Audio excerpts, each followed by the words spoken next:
반드시 내리받게 돼 있다고 말이에요. 삐뚤어지게 쓰면 힘이 한쪽으로 몰려버리면 떨어지게 돼 있고, 그러니까 이 돌은 이렇게 그냥 보시면은 이렇게 좀 이렇게 삐뚤어진 거 보이지만 이 산의 형체가 그렇게 보이는 것 뿐이지 사실은 이 자체가 전부는 수평이 잡혀 있다 그런 얘기입니다. 여기서부터 뒤에까지 같은 식으로 쌓아줬다 그렇게 보시면 되죠. 수평이다. 저거 보세요. 쭉 연결해요. 이렇듯 당대 최고의 기술을 동원해 견고하게 지어진 삼년산성의 내부는 어떤 모습일까? 논과 밭은 물론 연못의 흔적까지 남아있다. 신라 최고의 서예가 김생의 글씨로 전해지는 아미지. 이것이 이 연못의 이름이다. 샘에 물이 내려 있는 모양이에요. 논밭과 연못이 있다면 그것은 식량과 물의 자급체계를 갖췄음을 의미한다. 그런데 이것만이 아니다. 조사팀은 우물도 찾아냈다. 여기 이렇게 돌아가면서 석축이 기초가 타원. 현재 확인되는 이런 우물이 2개. 특별히 식수를 확보할 정도로 성안 시설은 체계적이었다. 마르지 않는 우물이 5개, 어떤 책에는 6개가 있다 이렇게 기록이 되어 있는데, 우물이 5개 혹은 6개가 또 있으니까 수많은 사람이 여기 들어와서 계속해서 거주한다고 해도 물 모자랄 걱정은 하나도 없는 성이라고 할 수 있습니다. 여기에 가장 중요한 이 성 동쪽으로 올라가다 보면 대단히 넓은 평지도 나타난다. 군사들의 훈련 장소로 추정되는 곳이다. 그 평지 위쪽엔 주춧돌의 흔적도 보인다. 훈련을 지휘하던 본부가 있었음이 분명하다.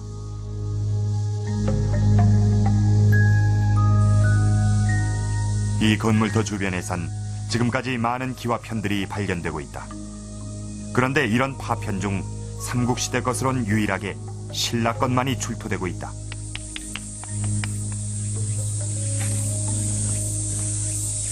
네, 삼년산성에서는 이제까지 백제나 고구려의 흔적, 또 그 유물 이런 것이 발견된 적이 없는 것은 그걸 통해서 바로 이 삼년산성이 470년에 축조되어서 통일을 완수할 때까지 한 번도 신라가 남의 나라에게 이 삼년산성을 내주지 않았다는 것을 말해주는 것이라고 할 수 있습니다. 그만큼 삼년산성은 그 신라가 다른 이 서쪽 북쪽에 있는 성을 빼앗겨도 삼년산성만큼은 빼앗기지 않기 위해서 가장 훌륭한 성을 구축했기 때문에 감히 백제나 고구려에서 이 삼년산성까지 와서 그 공략할 마음을 먹지 못했다 이렇게 생각됩니다. 470년 만들어져 신라가 삼국을 통일할 때까지 단 한 번도 주인이 바뀐 적이 없는 산성. 삼년산성의 견고함은 당대 최고 수준이었다.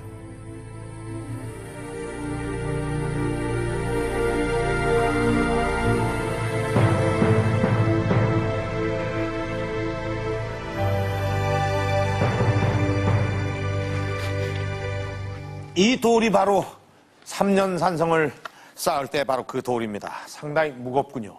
간신히 들 수 있을 그런 정도의 무게입니다. 요즘처럼 그 기계로 크기를 맞춰서 잘라내는 것이 아니라 모두 똑같은 크기는 아니지만은 이 돌을 자세히 살펴보면은 이 순수한 자연석 그대로는 아니라는 그런 생각이 듭니다.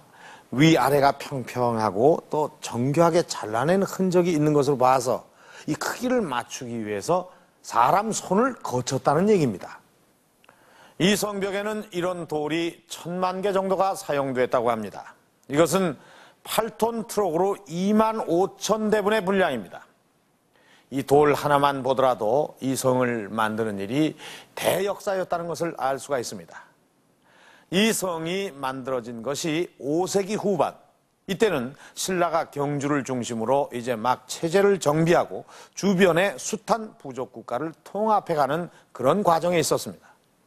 이런 와중에 신라는 경주 부근이 아니고 멀리 보은 지역, 국경이 있는 전방 지역에 이런 대역사를 벌였다는 것은 뭔가 특별한 이유가 있었을 것입니다. 그 이유는 대체 무엇이었을까요? 5세기 후반 세워진 것으로 알려진 중원 고구려비엔 당시 고구려와 신라의 관계를 짐작하는 내용이 담겨 있다.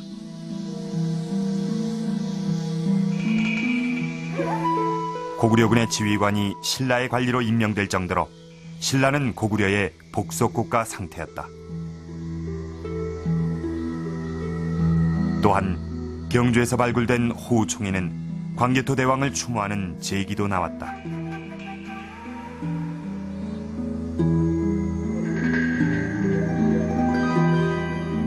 고구려의 영향력이 얼마나 대단했는지 알게 해주는 증거들이다.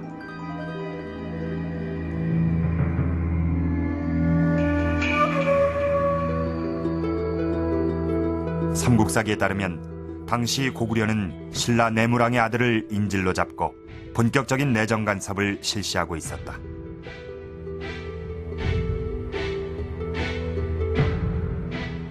내무랑의 뒤를 이은 것은 실성왕. 그런데 실성왕의 갑작스런 죽음으로 왕위는 다시 눌지에게 넘어간다. 극도의 정치적 혼란기에 왕위에 오른 눌지왕. 그러나 그는 서서히 고구려로부터 자립하려는 움직임을 전개해 나간다.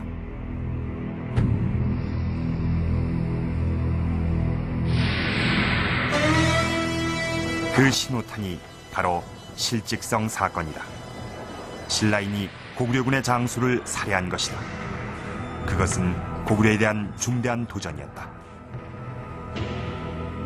고구려군이 이제 주둔하는 상태에서 신라는 어느 정도 고구려의 문화라든가 제도를 받아들여서 발전의 밑거름이 됐고, 또 김씨 세습 체제를 확립하는데 소기의 성과를 확립을 했지만, 이것이 어느 정도 신라가 성장을 하는 데 있어서 시간이 지나면서 오히려 고구려의 이런 내정 간섭이 그 발목을 잡는 거예요. 그래서 이제는 그 신라가 고구려 세력을 물리치고 자립화 운동을 추진하려는 그런 상황이 놓여 있는 것이 5세기 후반경이었습니다.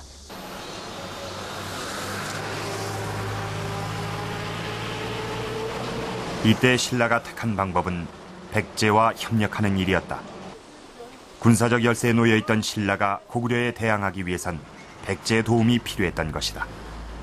그런 사정은 백제도 다를 바가 없었다.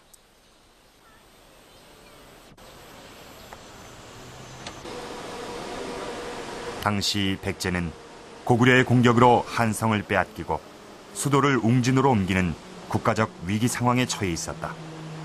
가능한 모든 방법을 동원해 한강 유역 회복에 나서야 할 처지였다. 이렇게 만들어진 신라와 백제의 군사적 협력 관계는 눌지왕에서 진흥왕대까지 100여 년 동안 계속된다. 이때 삼국이 국경을 맞댄 곳이 보은 일대. 삼년산성이 세워진 바로 그 지점이다.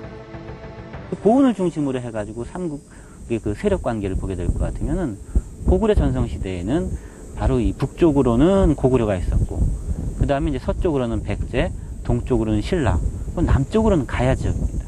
그러니까 일종의 이 지역이 그런 모든 세력이 교차하는 그 교차점이 됩니다. 당연히 신라가 북진을 꿈꿨다고 하게 되면은 바로 그러한 전략적